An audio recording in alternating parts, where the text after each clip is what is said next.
Hello everyone, আসসালামু আলাইকুম। কেমন আছেন সবাই? আজকে খুবই সুন্দর একটা রেডি ব্লাউজের শাড়ি আপনাদের সঙ্গে শেয়ার করছি। এই শাড়িটা যে দেখতে পাচ্ছেন এটা হচ্ছে পার্পল কালারের একটি শাড়ি, সম্পূর্ণ স্টিচ ব্লাউজ থাকবে। ওকে, পুরো শাড়িটা এত সুন্দরভাবে সিকোয়েন্স দিয়ে কাজ করা আছে এবং সিলভার জরি ওয়ার্ক করা। এই শাড়িটা যদি পুরোটা দেখেন তাহলে বুঝতে পারবেন। ওকে, তো এই হচ্ছে শাড়িটা থাকছে পার্পেলের মধ্যে, খুবই সুন্দর সিলভার জরি ওয়ার্ক এবং সিলভার সিকোয়েন্সের কাজ করা থাকবে।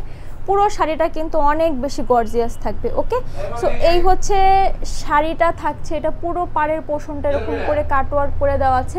পুরোটা হচ্ছে সিলভার জরি ওয়ার্ক করা এবং সিলভার কালারের সিকোয়েন্স দিয়ে কাজ করা, খুবই সুন্দর। এই হচ্ছে পাড়ের পোর্শন। ওকে, দুইটা পাড়ের পোর্শন সেম থাকবে, পুরো বডিতে ছেটানো ছেটানো কাজ আছে। আর এই হচ্ছে ব্লাউজটা। ওকে, ব্লাউজটা সম্পূর্ণ স্টিচের মধ্যে থাকবে, পুরো ব্লাউজটা অনেক বেশি হেভি ওয়ার্ক করা আছে। আর এই হচ্ছে আপনার খুবই সুন্দর করে স্লিভসের কাজটা দেখেন, কি সুন্দর করে এখানে বিগ সাইজের সিকোয়েন্স দিয়ে একটা ডিজাইন করে দেওয়া আছে। আর পুরো ব্লাউজটা এরকম ডিজাইনার। ওকে, এটা হচ্ছে ব্যাক পার্টটাও অনেক সুন্দর। প্রাইস থাকবে কত জানেন? মাত্র 3800 টাকা। যদি আপনাদের কাছে এই কালারটা ভালো লেগে থাকে তাহলে অবশ্যই অ্যাড্রেস, ফোন নাম্বার সহ ইনবক্স করবেন। সবাই ভালো থাকবেন, ধন্যবাদ।